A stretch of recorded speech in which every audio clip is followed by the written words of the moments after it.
Parfait. Alors, on va reprendre avec cette dernière portion de notre programme.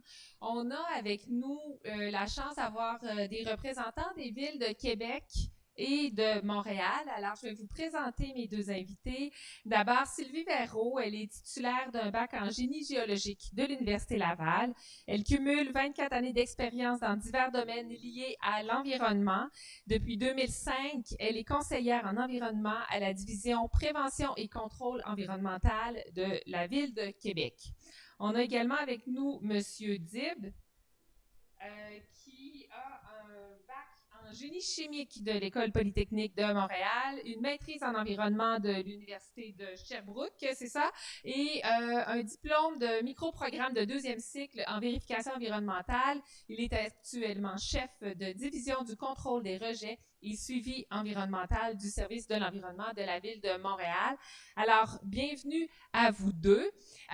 Alors, maintenant, ce qu'on va faire, donc, on a un panel avec ces deux invités. On va avoir une discussion avec eux, justement, pour comparer un peu les modèles qu'ont choisi les villes de Québec et de Montréal en date d'aujourd'hui. Ça ne veut pas dire que ça ne va pas évoluer, mais en tout cas, aujourd'hui, c'est quand même deux villes importantes de la province du Québec. Et donc, on pensait intéressant de pouvoir avoir un portrait de comment ça se passe. Et justement, pour ouvrir, chacun de nos invités va faire une présentation d'environ 5 minutes pour nous présenter les faits saillants. On vous invite à éteindre vos téléphones, hein?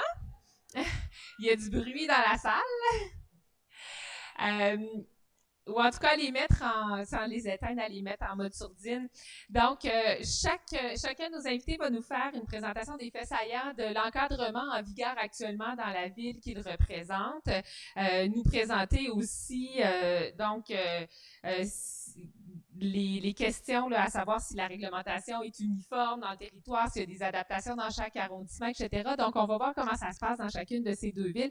Et puis ensuite, on va avoir quelques questions pour approfondir un peu plus notre compréhension de ces deux modèles-là. Alors, on va commencer par Mme Verreault. À vous l'honneur. On vous laisse 5 minutes. Oui, bonjour tout le monde. Alors, à la Ville du Québec, je vais vous présenter d'abord le chauffage au bois. L'organisation d'une forme pour notre territoire. La ville dans le contexte pour le chauffage au bois, c'est en 2019 que j'ai reçu les décisions qui sont intégrées par la et le contaminant anti-dioxane, selon les états de la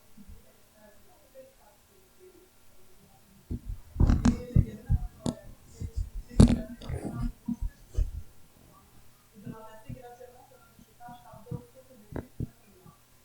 Donc, en 2021, la Ville de Québec a adopté le règlement sur les appareils pour les chauffage combustible. Les grandes lignes du règlement, le principal de dire, c'est qu'à partir du 1er septembre 2028, il sera interdit d'utiliser un appareil de chauffage au bois, sauf si il est certifié, recueillant au CHA, qui opère les émissions de particules extraordinaires.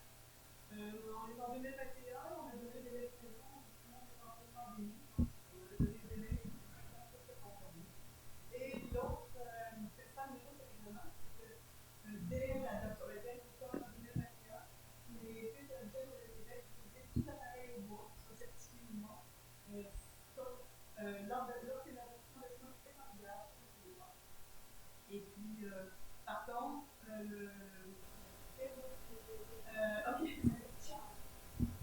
y a l'exclusion, c'est si une norme électrique de 3 heures, les deux interdiction sont et il est permis une survenue d'utiliser des appareils La Ville a choisi dans son règlement qui est différent de leur rapport avec Ah, depuis tantôt, on ne m'entend pas en ligne, c'est ça? Ah, malheureusement, désolé en ligne. La Ville a choisi, une des différences avec Montréal, qui, dans son règlement, autorise seulement les appareils qui émettent 2,5 grammes à l'heure ou moins. La Ville de Québec accepte dans son règlement tous les appareils certifiés. Donc, on voit un appareil non certifié, 60 à 100 grammes à l'heure, et tous les types de certification, donc 7,5 grammes et moins. Dans son règlement actuel, la Ville les autorise. Ensuite, les élus ont choisi de mettre aussi en place un programme de subvention pour aider les citoyens à se conformer au règlement. Donc, un programme de subvention pour le retrait ou le remplacement des appareils non certifiés qui est présentement en vigueur. Et bien sûr, aussi, un des objectifs de ce programme-là, c'était qu'on ait déjà un effet sur la qualité de l'air avant l'entrée en vigueur du règlement au 1er septembre 2026. Donc, le programme de subvention est assez simple. Donc, on donne jusqu'à 1 000 $ aux citoyens pour l'achat d'un appareil neuf certifié en remplacement de son appareil non certifié. Ensuite, au moment où on se parle, il y a 425 personnes à Québec qui ont bénéficié du programme. Maintenant, pour les foyers extérieurs, ils sont permis à la Ville de Québec.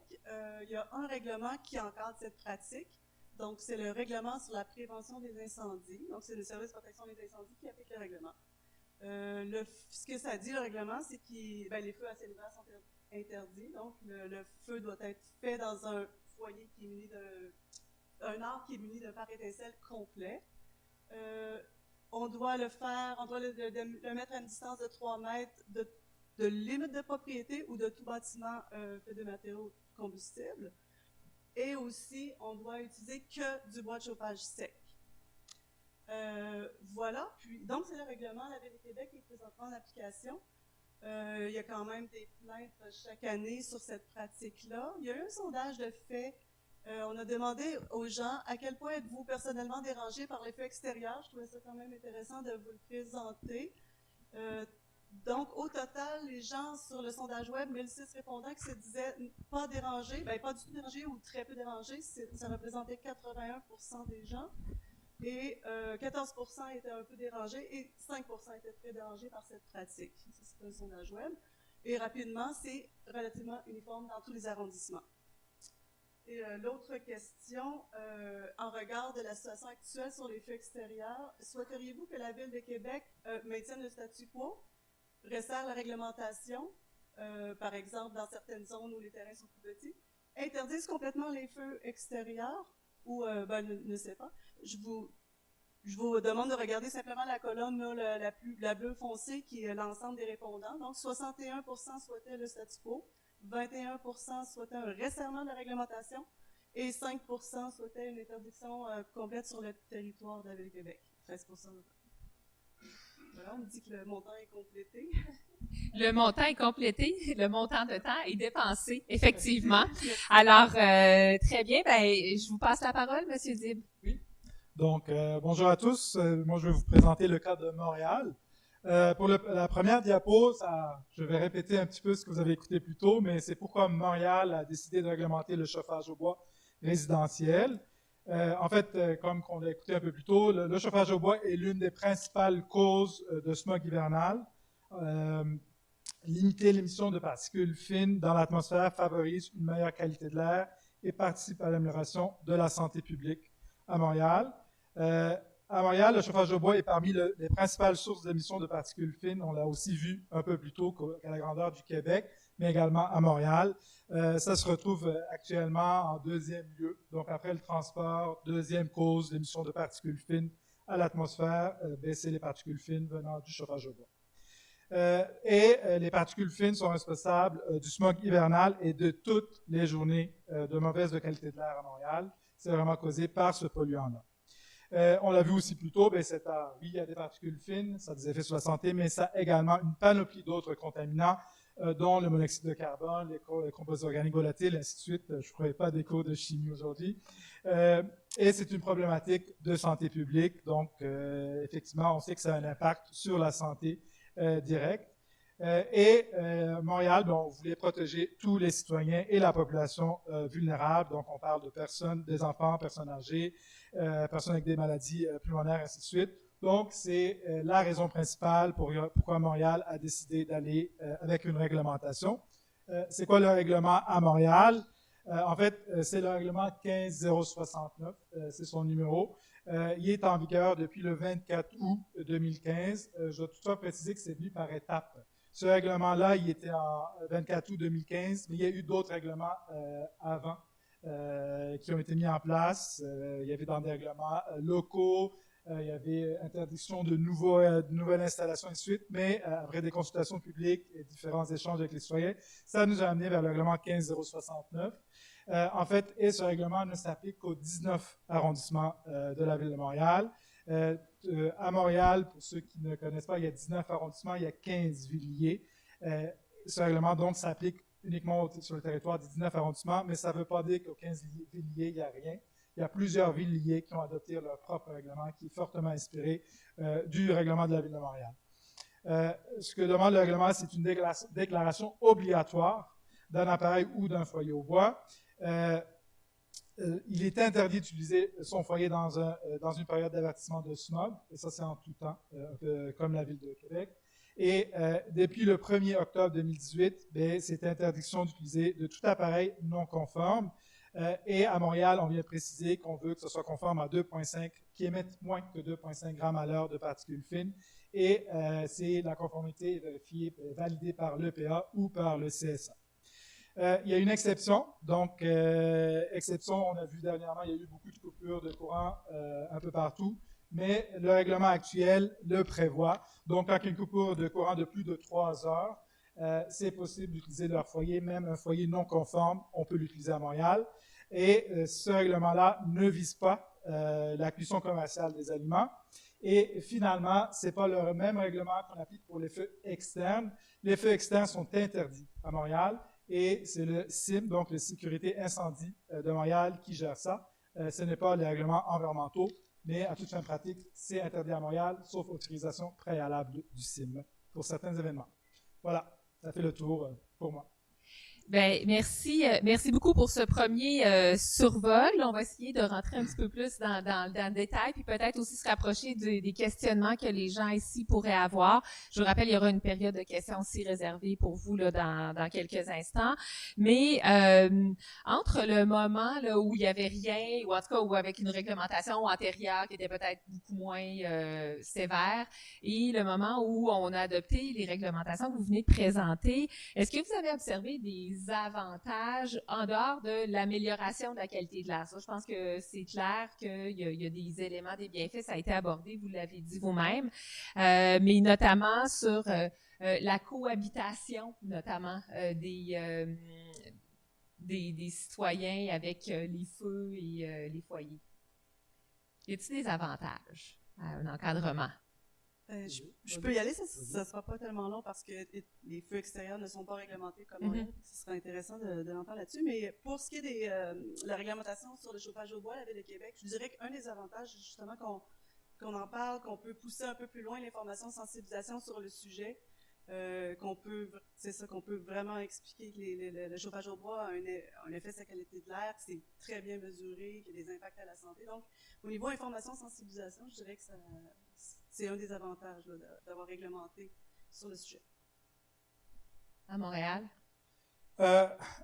Est-ce que le nombre de plaintes a diminué? Je ne pourrais pas vraiment dire. Il y a quand même plusieurs plaintes qu'on traite. Je pourrais dire, peut-être la difficulté actuelle, c'est qu'un foyer peut être conforme et il va quand même émettre une pollution atmosphérique. On va quand même voir une fumée qui va sortir. Et ça ne veut pas dire qu'un voisin ne va pas se plaindre. Quand on habite dans des villes densées, densément peuplées, la façon qu'on construit nos villes actuellement, rien ne garantit que la cheminée d'un citoyen ne se ramassera pas directement dans la fenêtre presque d'un voisin. Donc, on ne peut pas dire que ça réduit vraiment les plaintes. Je n'ai pas de chiffres, effectivement, pour ça. Mais on a quand même des chiffres. Oui, ça va de soi que ça améliore la qualité de l'air. Mais on a quand même des chiffres. À Montréal, la particularité à Montréal, c'est qu'on a un réseau de surveillance de la qualité de l'air. Tout à l'heure, il y avait une question un petit peu sur ça avec le fédéral et Québec qui mesurent. Mais Montréal a son propre réseau de surveillance de la qualité de l'air. Et on a des stations qui sont installées un peu partout à Montréal. Et on a fait des campagnes de mesure de pollution atmosphérique depuis la mise en place du règlement. Et il y a un traceur qui est spécifique au chauffage au bois. Et j'ai quelques chiffres juste devant moi là. En 2018-2019, on a observé 35% de baisse de ce traceur-là à qualité de l'air par rapport à 2017-2018, donc tout de suite avant le règlement. Donc, c'est clair que ça a un impact sur la qualité de l'air. Avez-vous ce même genre de système? Ben, la Ville Non? de Québec, la Ville de Montréal est unique dans la province qui a la compétence de surveillance de la qualité de l'air sur son territoire. Sinon, à la Ville de Québec, la Ville de Québec n'a pas la compétence de suivi de surveillance, c'est le ministère de l'Environnement, comme toutes les autres municipalités. Montréal est une exception. OK. Parfait. Puis, tu sais, là, je vous ai demandé quels étaient les avantages. Est-ce que vous voyez que la réglementation actuelle a aussi peut-être des effets pervers? Des désavantages, des limites? Je ne veux pas vous les suggérer, là, mais je pourrais vous donner des exemples si vous En fait, tantôt, je disais effet pervers aux limites. C'est sûr que là, un foyer, quand il y a un foyer, comme je disais tantôt, un foyer conforme, quand il y a une plainte, c'est difficile de savoir. En fait, dans des réglementations comme ça, comme à Montréal, on a une base, ils doivent avoir des déclarations, il va y avoir des bases de données solides qui sont en conséquence. Limite, par exemple, de réglementation actuelle, on a eu quelques citoyens qui ont fait des fausses déclarations. Donc, ils déclarent, par exemple, que leur foyer est conforme. Quand on a une plainte, des fois, on va se baser uniquement sur notre base de données, alors que c'est peut-être pas le cas. Ça prend vraiment une visite avec un inspecteur pour aller vraiment valider que c'est conforme ou pas. Et quand on parle de visite, c'est les accès. Quand on utilise un foyer, c'est souvent le soir et le week-end. Donc, il faut avoir les ressources en conséquence des inspecteurs qui vont aller soir et week-end, vérifier si les foyers conformes, s'ils sont en usage ou pas. Et avec la réglementation actuelle aussi, si je parle d'effets pervers ou des limites, certains citoyens peuvent refuser carrément l'accès. Ça nous est déjà arrivé qu'un inspecteur chez nous se présente chez un citoyen et l'accès lui a été refusé. Il fallait qu'on fasse appel à la police pour pouvoir rentrer. Voilà. OK. Donc, oui, ça, c'est toute une limite. À Québec, en avez-vous remarqué? Oui, en fait, on a à peu près les mêmes. Pour l'article sur l'interdiction lors de smog, c'est quand même c'est une certaine enjeu d'application, surtout quand l'avertissement arrive tard en soirée, puis est levé durant la nuit. À ce moment-là, l'effet est pratiquement inexistant. Mais sinon, on a des projets pilotes d'inspection, donc on sort sur le terrain lorsque l'avertissement de smog est en vigueur pour aller distribuer on s'est fait des accroches fortes. Mais effectivement, les ressources sont limitées. Donc, c'est vraiment par campagne d'information et sensibilisation pour rejoindre les gens. Et parce que sinon, il faudrait énormément de personnes. Donc, ça repose beaucoup sur la bonne foi des gens, sur leur connaissance aussi de la réglementation. Et là, il y a une responsabilité de les informer, de les sensibiliser. Oui, avoir un bon plan de communication. Ouais. Puis, ultimement, sur la délation, c'est-à-dire les plaintes qui sont faites par des voisins. C'est comme ça que vous arrivez à faire respecter la réglementation lorsqu'il y a de la délinquance. C'est ça. On agit effectivement sur plainte. Autant pour les foyers extérieurs, chauffage au bois, s'il y a une plainte, effectivement, il y a une inspection. Vous aviez quelque chose à rajouter? Non, mais j'allais dire, on va sensiblement de la même façon. C'est beaucoup sur plainte. Et oui, on a fait beaucoup de campagnes de sensibilisation à Montréal. C'est important, les campagnes de sensibilisation. Ça peut arriver que dans la période de smog, il y a quelques inspecteurs qui se promènent dans les rues, voir s'il y a des feux, de la cheminée, en fait, de la fumée qui saute. Mais c'est vraiment sur plainte, beaucoup sur plainte, effectivement. Et donc, ce que je comprends aussi, c'est que dans les deux cas, vous avez des approches qui sont généralisées à l'ensemble du territoire, donc à tous les arrondissements.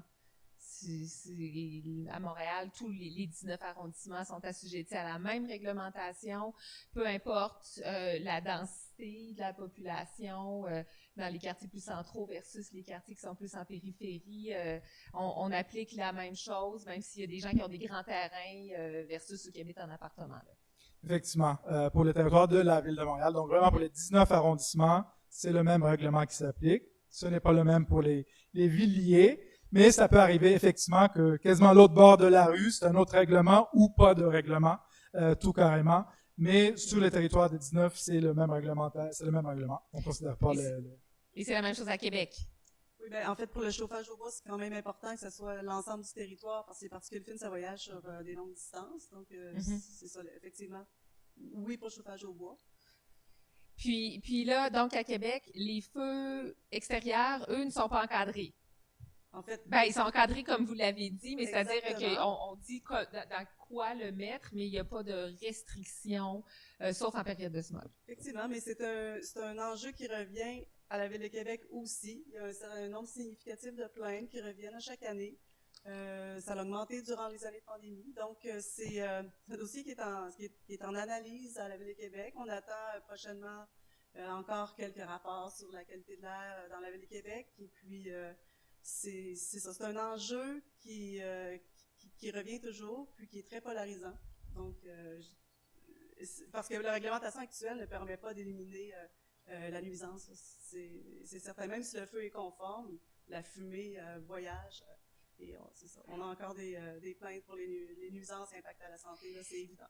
Puis, est-ce que vous avez remarqué quand vous avez, tu sais, si on refait un peu l'historique, avez-vous remarqué s'il y avait des approches qui fonctionnaient bien ou avez-vous analysé tous les types ou les possibilités que vous offrait là, la réglementation, c'est-à-dire y aller par quartier, par type d'habitation. On parle de conditions météo, là, les alertes de smog, c'est un exemple. Avez-vous évalué, quand vous avez élaboré la réglementation, la notion de droits acquis, ce genre de choses-là? Est-ce que tout ça a été mis dans la balance? Oui, en quelque sorte. En fait, vu qu'il y a un impact sur la santé, et c'est un impact étudié et tout ça, il y a quand même un consensus. Et là, dans ce cas-là, le droit acquis n'a pas été considéré à Montréal. Donc, vu qu'il y a un impact sur la santé, la notion de droit acquis était tout de suite enlevée. Et donc, c'est le même règlement qui a été décidé que ça soit appliqué pour tous. Donc, on n'a pas été plus en détail de est-ce qu'il faut l'appliquer selon... Parce qu'il faut aussi penser, c'est beau adopter un règlement, mais il faut penser aussi à l'appliquer. Sans ressources pour appliquer le règlement, c'est une autre chose. Et donc, il faut aussi penser à l'entité qui va appliquer le règlement. Si on crée trop de cas, ça va être difficile de faire appliquer un règlement. Et de votre côté, est-ce que ce genre d'éléments-là aussi avait été pris en considération? Oui, ben en fait, pour le règlement sur les appareils de chauffage au bois, il vient justement dans les droits acquis parce que le provincial a réglementé la fabrication, vente et distribution d'appareils. Donc, quelqu'un qui va s'acheter un appareil neuf aujourd'hui est déjà certifié. Donc, le règlement vient dans les droits acquis. Donc, enlever là, les vieux appareils non certifiés là, qui ont une durée de vie assez longue. Puis, ce que j'ai entendu, en tout cas à Montréal, puis vous me direz si c'est comme ça à Québec, on a décidé que, notamment, la santé de la population était comme une valeur qui devait être érigée au-dessus des autres considérations entourant la pratique de faire des feux pour encadrer. Mais ça relève quoi? D'un choix politique? Je devine? Choix politique. C'est sûr qu'à la base, il y a quand même des données scientifiques qui sont sur ça. C'est sûr que la décision finale, que le règlement, la tournure qu'il a prise, c'est sûr que les politiques ont un impact. Mais il y a quand même des études, il y a quand même des chiffres qui ont été avancés, il y a quand même des études qui ont été faites pour la politique. Il y a quand même des consultations publiques, un peu comme vous faites aujourd'hui ici. Tout ça, ça a alimenté pour la décision et la tournure finale du règlement qui était adopté par le politique. Mais c'est quand même des gens techniques qui ont étudié le dossier pour l'amener vers le politique. À Québec. En fait, je suis d'accord avec mon collègue de la Ville de Montréal. La science, tant que moi, les impacts à la santé doivent vraiment être regardés prioritairement. Mais je ne pourrais pas me prononcer pour la Ville de Québec parce que le dossier, exemple, feu extérieur, c'est encore en analyse. Puis, comme je vous dis, il y a d'autres instruments, d'autres types de mesures, des capteurs aussi, des initiatives citoyennes. Donc, je crois que plus on va avoir de données sur les impacts, plus la réflexion va avancer. Pour l'instant, je ne peux pas en dire plus. Puis, ben là, je vais me permettre de vous poser la question. Vous avez nommé initiative citoyenne. Est-ce que vous pouvez nous en dire un petit peu plus? Qu'est-ce qui se passe de ce côté-là? Oui, ben en fait, il y a un groupe de citoyens dans le quartier Limoilou, dans la ville de Québec, qui a été chercher du financement. C'est des capteurs, tout simplement des petits capteurs qu'on peut installer sur les galeries chez les terrains des citoyens. Il y a à peu près, à peu près 75 capteurs d'installer. Et on voit en temps réel le taux de particules fines dans l'air, donc c'est accessible à tous. C'est une initiative parce que dans le quartier de la Basse-Ville de Québec, il y a des enjeux de qualité de l'air, justement. Et les citoyens ont pris le sujet, puis en ont fait une initiative. Là. Puis la Ville de Québec souhaite aussi embarquer. On a déjà installé 5 capteurs. On va en installer quelques autres sur les terrains de la Ville de Québec. c'est des projets pilotes, on va regarder vers où ça nous mène. Mais je trouve que c'est intéressant, comme justement pour des analyses à l'échelle de quartier, comme pour la problématique des faits extérieurs, là, ça peut donner des informations intéressantes. OK, intéressant. Ben, merci de nous avoir partagé ça. Projet Lis-moi l'air. Pardon? Projet Lis-moi l'air, ceux qui veulent faire une recherche Google. Projet Lis-moi l'air. Donc, cette initiative citoyenne qui consiste finalement à collecter, à recueillir des données sur la qualité de l'air pour peut-être nourrir des décisions qui pourraient être prises par la suite. Tout à fait. Bon, ben c'est intéressant ça. Il s'implique les citoyens de Limoilou, n'est-ce pas? Alors, est-ce que vous avez en conclusion quelque chose, un message à porter pour Longueuil ou non? Félicitations pour votre forum de cet après-midi. Ça va peut-être alimenter la réflexion de la Ville de Québec aussi. Donc, merci pour la tenue du forum. Ah, Québec est à l'écoute. Oh oui. Je vais de la même façon, merci. Puis c'est sûr que en tant que quantité à la Ville de Montréal dans le service d'environnement qui applique ce genre de réglementation-là, je pense qu'il y a lieu de réfléchir en tant que société de Montréal ou ailleurs, toute grosse ville, est-ce qu'en 2023, la place d'un feu de foyer, est-ce qu'elle est où dans les grosses villes? Je pense que c'est une réflexion à avoir, effectivement. Bon, ben, merci infiniment de nous avoir partagé vos deux expériences. Et puis, peut-être que ça inspire des questions de votre côté. Alors, je vous invite à vous lever. On a déjà quelqu'un, c'est parfait. Alors, je vous invite à vous présenter. Bonjour, Suzanne Talon. Donc, quand on a parlé d'interdire les foyers extérieurs, je me suis beaucoup questionnée sur est-ce qu'il y a vraiment un problème avec les foyers extérieurs. Les données sur les feux intérieurs, sur la qualité de l'air et tout, c'est bien connu, c'est très documenté. On l'a vu d'ailleurs sur les chiffres aujourd'hui sur le samedi soir, là, où tu as une pollution de NOx, entre autres, et de particules fines et tout. Et par contre, tu regardes les données de l'été, puis non, il n'y a pas de samedi soir où tout le monde fait son feu de foyer dehors. Quand on se promène dans les quartiers, on ne remarque pas, en tout cas, de chez nous, je ne remarque pas de feu et tout. Et donc, la question, c'était, y a-t-il vraiment un problème? Là, on est en train de s'inventer un problème? Et j'étais curieuse de vous entendre sur la nature des plaintes que vous avez à Québec. Vous avez mentionné que vous avez des plaintes sur les feux extérieurs. C'est de quoi les gens se plaignent, en fait? En fait, bonne question. Ça peut être la conformité du règlement, donc un feu qui n'aurait pas de pare étincelle, par exemple, ou des plaintes de matériaux non conformes, donc brûler des feuilles mortes, ménage de terrain ou autres, donc aussi, ou tout simplement, le feu peut être tout conforme, les distances tout conformes, mais qu'il y ait quand même une nuisance au voisinage.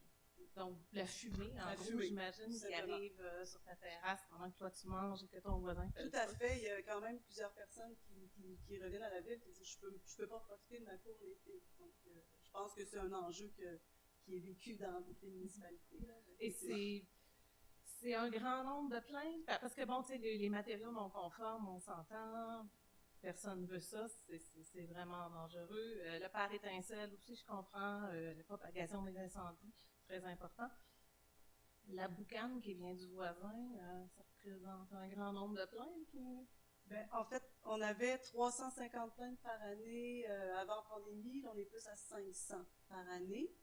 Et j'ai pas la distinction sur la raison, mais encore là, on pourrait se questionner, est-ce que les gens se plaignent pour venir vérifier la conformité, mais c'est plus la fumée de toute façon.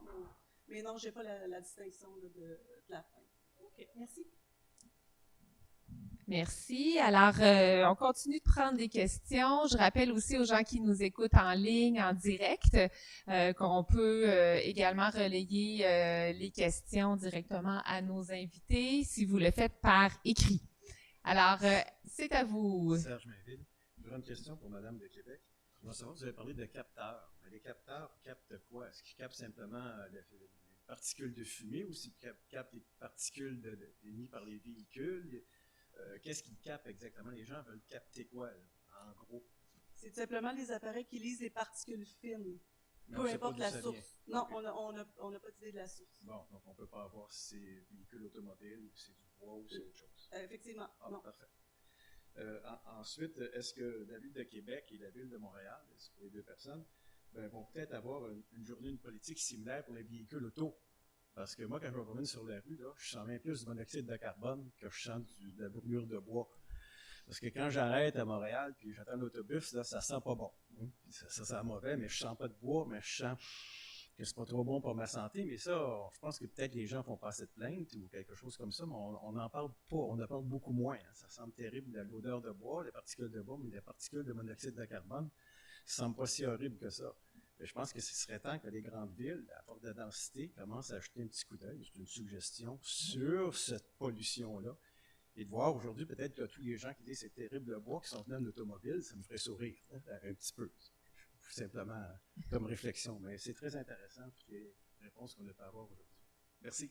Merci beaucoup, Monsieur Mainville. Je pense qu'on a quelqu'un d'autre qui veut se présenter au micro. Et puis moi, je suis toujours alerte à savoir s'il y a des questions qui viennent du public qui nous écoute en direct. Pour monsieur. Monsieur Dib. Oui, Marc Tremblay. Une question pour vous, c'est que vous dites la Ville de Montréal renferme 19 agglomérations, c'est ça? 19 arrondissements 19 arrondissements. et 15 Et ça villes ne liées. comprend pas toute l'île de Montréal au complet. n'est-ce pas? Non, Donc, Pointe-Claire, Sainte-Anne-de-Bellevue, ainsi de suite, là, dans ce coin-là, dans l'ouest de la ville, eux ont leur propre norme. Pouvez-vous nous expliquer un peu comment ça fonctionne sur l'île de cette manière-là? Parce que c'est réellement le chicane qu'on a en ce moment. en fait, c'est difficile. C'est sûr que ça aurait été beaucoup plus simple que ce soit le même règlement qui s'applique sur le territoire de l'île au complet, qu'on appelle l'agglomération de Montréal. Tantôt, on parlait de décision politique. Des fois, c'était un choix politique que c'est pas le même règlement qui s'applique sur tout le territoire. Mais, fait que oui, à l'heure actuelle, il y a un règlement sur les 19 arrondissements et les villes liées. Ils ont leur propre règlement, mais comme je dis, c'est fortement inspiré de la réglementation montréalaise. Donc, plusieurs ont adopté un règlement après la nôtre, mais c'est pas le service d'environnement qui va aller appliquer le règlement sur leur territoire. C'est les villes liées qui appliquent leur propre règlement. C'est ça, la Ville de Montréal n'a pas juridiction sur le territoire d'autres villes, même si elles sont situées sur l'île de Montréal. Uniquement Alors, pour les foyers. pour les foyers. Parce que qualité de l'air générale, parce que aussi particularité de Montréal, la réglementation provinciale sur la qualité de l'air ne s'applique pas sur le territoire de l'île de Montréal, de l'agglomération de Montréal. C'est le règlement de la communauté métropolitaine de Montréal qui s'applique et c'est la Ville de Montréal qui l'applique sur le territoire de l'île au complet. Ça, c'est une autre particularité de Montréal qui rajoute une petite complexité. Dernière question. Pour les deux villes, en fait, ma question est un peu générale, d'accord? On parle beaucoup de particules fines, d'accord? Donc, une particule, c'est solide, et puis c'est plus pesant que l'air, n'est-ce pas? Avez-vous fait des études sur la propagation, justement, de ces particules fines? Est-ce qu'on parle, quand on parle de pollution, naturellement, d'accord, ces particules-là, éventuellement, redescendent, d'accord? Est-ce qu'il y a eu des études faites là-dessus? Par rapport à, justement, à la santé, d'accord, ou la nocivité à la santé publique des gens. En fait, je peux répondre pour Montréal, pas la Ville de Montréal qui l'a fait, mais dans la réglementation qui a été réfléchie pour la Ville de Montréal, la Direction régionale de santé publique était impliquée dès le début. Donc, ce genre d'études-là, c'est la Direction régionale de santé publique qui l'a fait. Donc, oui, mais c'est la santé publique, c'est pas la Ville de Montréal en soi. J'ai l'impression que notre invité de l'Institut national de santé publique avait peut-être des éléments complémentaires à cette réponse. Je vous voyais, Madame Amadpour, peut-être compléter? Oui, il y en a beaucoup d'études qui ont étudié les différents aspects, différentes caractéristiques de particules fines, ultra fines, grosses particules, comment ça fonctionne. C'est une suspension mélange de liquide et de solide. Donc, on avait le particule, quand on dit matière particule, c'est pas seulement le solide, on avait le mélange. Et ils sont caractérisés à propos de taille et de ressources chimiques, de composition chimique. Et selon ces caractéristiques, les résultats sont différents. et l'effet sur la santé, c'est différent. Mais il y en a quelque chose en commun. On dit que, par exemple, ils sont responsables de cancer. Il y avait beaucoup d'études qui a prouvé la relation directe entre l'exposition aux particules fines et cancer de poumon. Donc, il y en a beaucoup d'études qui sont étudiées comment ça fonctionne, comment ça augmente, est-ce qu'on avait pour les différentes sources, différentes réactions. Oui, il y en a beaucoup d'études. Et parce que je prends le tribune, entre parenthèses, je voudrais expliquer quelque chose, que le dernier exemple que je présente ici, c'est pour le camping de Yamaska, c'est foyer extérieur. Et ça nous mentionne la concentration de particules fines en changeant en augmentation le numéro de feux qu'on avait. Donc, c'est entre parenthèses. Et aussi, on doit considérer que avoir une feu, c'est comme une... Désolée pour les gens ici, je ne sais pas comment je... Mais en tout cas, c'est comme avoir une goutte de couleur dans l'eau. Ça effectue l'ambiance plus, mais ça ne change pas généralement la couleur de l'eau. Ça effectue dans cette partie-là qu'on on ajoute une goutte de couleur. Mais quand on avait beaucoup de gouttes de couleur, ça peut être changer la couleur de l'eau. Exact. Oui. Merci. Ben, merci à vous pour ce complément d'information. Alors, ça conclurait... on m'avait dit qu'on n'avait pas de questions. Eh bien, on va l'apprendre, on peut le faire. Je vais juste revenir ici. Donc, on va avoir une dernière question, ça va conclure la période de questions. Alors, de Sacha Parisella, quels moyens Montréal et Québec ont-ils mis en place pour consulter la population? Avez-vous des statistiques à savoir si les feux de foyer causent des incendies? Donc, 2 questions. La consultation préalable. À Montréal, lui, il y a eu une consultation publique en 2015 de mémoire. Donc, oui, il y a eu une consultation publique. En fait, non, ça a amené le règlement en 2015, fait qu'il y a eu des consultations publiques avant ça. Et pour la deuxième question, malheureusement, je n'ai pas les chiffres. Il faudrait que je consulte mes collègues sécurité incendie. Je ne sais pas si sûrement ça existe, ce chiffre-là, mais je ne l'ai pas avec moi. Très bien. À Québec, est-ce qu'il y a eu des consultations? Pour le règlement sur les appareils de chauffage au bois, il n'y a pas eu de consultation. En fait, c'est un sujet, vous le voyez, il est très bien documenté. L'effet sur la qualité de l'air, l'effet sur les particules, sur la santé, les pics entre 6h et minuit, les soirs d'hiver, c'est très bien documenté. Donc, ça allait de soi, là, le règlement de la Ville de Québec, vous l'avez vu, ça permet d'interdire les appareils non certifiés. Il n'y a pas eu de consultation, quoique... Moi, j'essaie de ne pas me tromper, mais c'est ça, le règlement quand même a été bien accepté. Pour ce qui est des feux extérieurs, ben là, il n'y a pas eu de consultation non plus sur ce sujet-là. Puis, est-ce que vous avez des statistiques à savoir si les feux de foyer causent des incendies sur votre territoire? C'est une bonne question.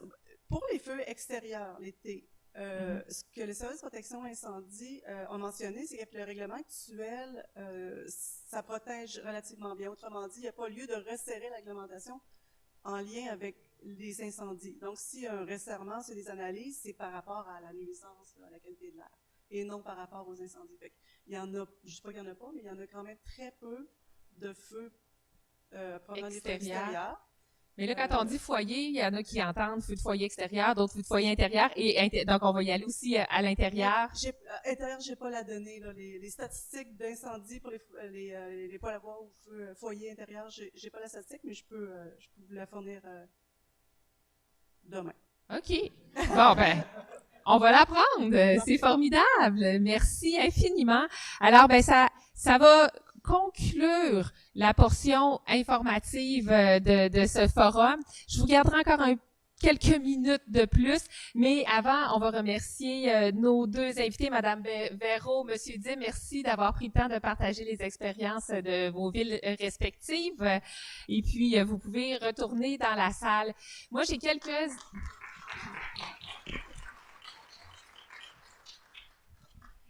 Alors, j'ai quelques éléments d'information sur la démarche à vous communiquer. Donc, comme je le disais tout à l'heure, ce forum, c'est la première activité publique de la démarche. Il y a aussi un dossier documentaire qui est en ligne depuis décembre à votre disposition. Il y a quelques copies du document d'information disponible en version papier à la table d'accueil. S'il en reste, vous pourrez en prendre. Les prochaines étapes vont être sous la gouverne de la commission consultative que nous avons formée. On a 2 commissaires plus qu'expérimentés qui vont vous accompagner pour la suite. Ils ont le mandat de mener les séances d'information qui vont être tenues en soirée dans les arrondissements à compter du 7 février prochain. Et ils ont le mandat également d'animer, de tenir ces séances d'audition des opinions à compter du 13 mars, 3 séances en soirée dans les arrondissements, une séance de jour aussi est également prévue. Le tout web diffusé, archivé. Ils ont aussi le mandat, évidemment, de prendre connaissance de toute l'information ou de toute qui aura été générée pendant la démarche, mais aussi de vos commentaires, opinions, contributions que vous allez nous acheminer par écrit ou ce que vous allez communiquer verbalement lors des séances d'audition des opinions en mars. Alors, j'aimerais vous les présenter. Moi, je suis très heureuse qu'on puisse compter sur eux. Alors, je vais inviter Madame Marguerite Bourgeois et Monsieur Jean Paré à venir ici. Comme ça, vous allez les reconnaître. Ils vont vous être un peu plus familiers la prochaine fois que vous allez les voir. C'est eux qui vont animer les séances. C'est eux qui vont vous accueillir, qui vont vous accompagner dans ce processus. Alors, Marguerite Bourgeois va agir comme présidente de la commission et Monsieur Jean Paré va vous accompagner et va agir comme commissaire, donc aux côtés de Madame Bourgeois. Madame Bourgeois a agi comme conseillère, commissaire à l'Office de consultation publique de Montréal pendant plusieurs années et agit encore aujourd'hui comme commissaire pour la Société de transport de Montréal. Elle est avocate de formation. Monsieur Paré, pour sa part, a été commissaire au Bureau d'audience publique sur l'environnement et a été dans la première cohorte de commissaires nommés par l'Office de consultation publique de Montréal. Et c'est un des 2 premiers commissaires nommés aussi à Longueuil. L'histoire se répète. Alors, 2 personnes très bienveillantes aussi pour vous accompagner. Alors, vous allez avoir l'occasion de les rencontrer à nouveau.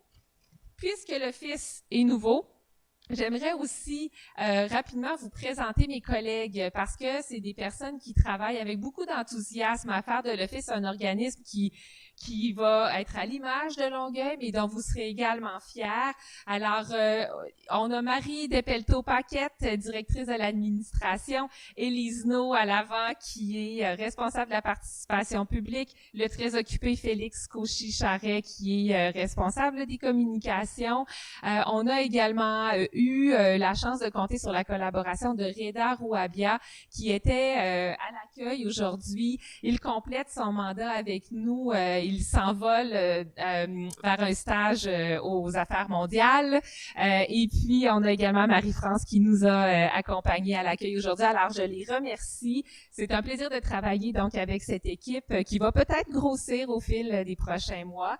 Alors, on vous donne rendez-vous dès le 7 février prochain pour le début des séances d'information dans chacun des arrondissements, en personne, en ligne, en soirée surtout. Toute l'information est disponible sur le site de l'Office au ppl.québec et il y a aussi des programmes à l'entrée, à la table d'accueil où vous allez avoir toutes les dates importantes à retenir. Alors, merci d'avoir été là. C'est vraiment un plaisir de faire votre connaissance, Longueuillois et Longueuilloises. Au revoir.